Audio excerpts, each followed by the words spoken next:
आप देख रहे हैं सी न्यूज और सी न्यूज पर वक्त हो चुका है न्यूज बुलेटिन का, जिसमें हम जानेंगे कि बिहार में बंद के आह्वान पर किसानों ने क्या की मांगे, दुमका में किसको दिया गया प्रशिक्षण और इंदौर में कोरोना के बढ़ते संक्रमण को लेकर क्या उठाए गए बड़े कदम। और भी खबरों को जानेंगे विस्तार से इस वक्त की न्यूज बुलेटिन में।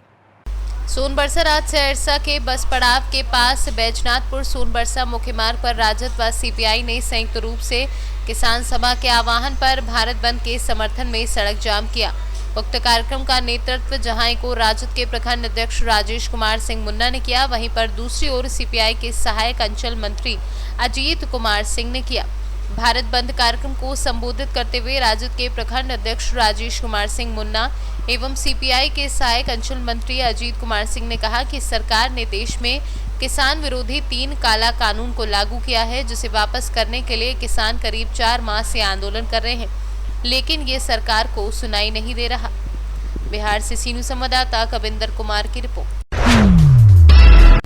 रानीश्वर प्रखंड के पथरा पंचायत भवन में आयोजित 5 दिवसीय आवासीय प्रशिक्षण अनुसमर्थन दीदी का किया गया आयोजन, जो 22 मार्च से 26 मार्च तक चला। इसमें प्रखंड के सभी पंचायतों से 2 महिलाएं, कुल 34 महिलाओं का 5 दिवसीय आवासीय प्रशिक्षण दिया गया, जिसमें पंचायती राज्य के सभी कार्य के बारे में जानकारी दी गई एवं हक अधिकार के बारे में प्रशिक्षण दिया गया। निम्न सरकारी योजना के बारे में भी जानकारी दिया गया, जैसे जॉब कार्ड, मनरेगा और राशन कार्ड। जो दीदी का नहीं है उसका जाके बनाना है, कार्य करना है अनुसमर्थन दीदी को। और ग्राम सभा, ग्राम पंचायत के बारे में समझाया गया और निम्न मतलब जाके जो करना है दीदी लोग को, गरीबों से कैसे बाहर निकलना है उसके बारे में बता दिया। मेरा नाम है एमएलए किस्कू। और आप कौन है? हम डीआरपी हैं। डीआरपी। हाँ, उन लोग को समझाने का है जिसका जॉब कार्ड नहीं है, मनरेगा रोजगार नहीं मिल रहा है, उनको जॉब कार्ड बनाने के लिए, और जिसका राशन कार्ड में नाम नहीं है उसको राशन कार्ड में नाम चढ़ाने के लिए, और जो भी गरीब दीदी हैं उसको समूह में जुड़ने के लिए, और समूह में जोड़ के उन लोग का अच्छा से उन लोग का मतलब उपयोग हो सके, वही सब के बारे में बताया गया।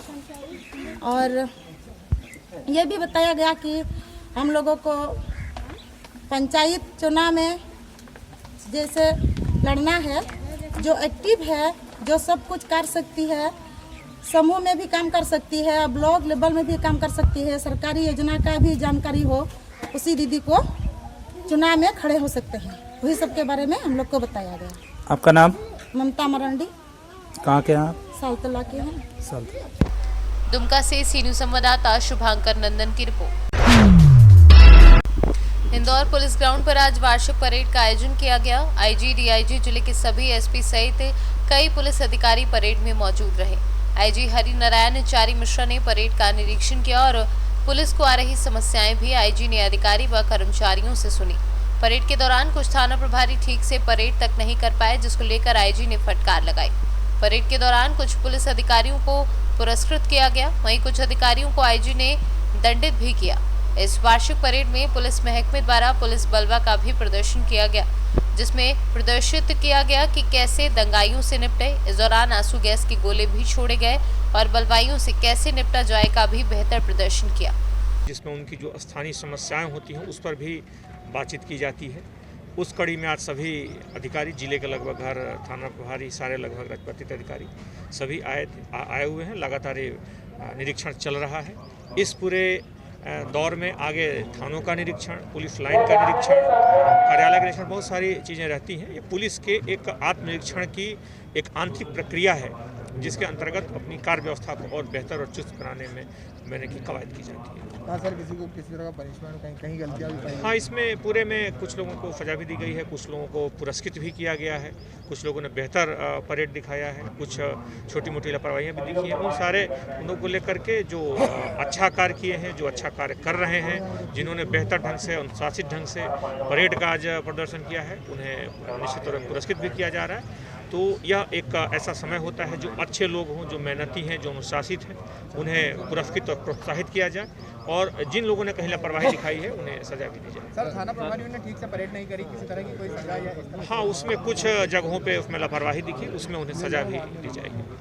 सर, आगामी 2 दिनों में शब बारात और इंदौर से सीनू संवाददाता सुरेश बैरागी के साथ रेखा बैरागी की रिपोर्ट। मध्य प्रदेश में पुनः बढ़ रहे कोरोना संक्रमण से प्रदेश की शैक्षणिक व्यवस्था प्रभावित होने लगी है।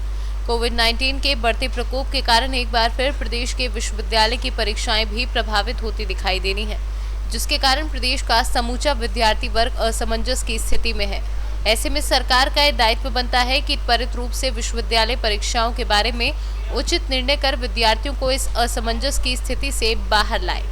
शिक्षा मंत्री मोहन यादव जी के नाम का ज्ञापन कुलपति महोदय को सौंपा है। हमारी यह सुस्पष्ट मत है कि फर्स्ट ईयर, सेकेंड ईयर और पीजी सेकेंड सेमेस्टर के बच्चों का एग्ज़ाम किसी वैकल्पिक मूल्यांकन के आधार पर ही होना चाहिए। बाकी जो फाइनल ईयर अंतिम वर्ष के छात्र हैं उनके लिए सरकार अभी कुछ समय रुके, कोरोना संक्रमण का आकलन करे, उसके बाद ही कोई निर्णय ले।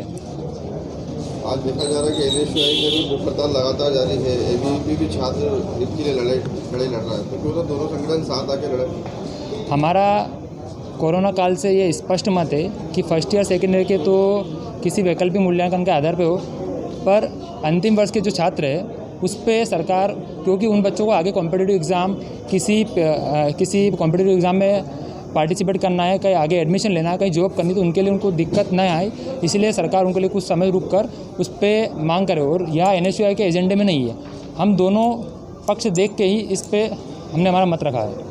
आपका नाम? घनश्याम सिंह चौहान, प्रांत मंत्री, मालवा प्रांत। को लेकर हमारा ऐसा मानना था कि यहाँ पे जो भ्रम फैलाया जा रहा है, बच्चों में जो एक अलग मानसिकता पैदा की जा रही है एग्ज़ाम को लेकर, तो हम उसको क्लियर करने आए थे। आज कुलपति मैडम को भी हमने पूरा जो हमारा ज्ञापन था उसमें स्पष्ट रूप से जो ABVP का मत है वो आज बताया गया है।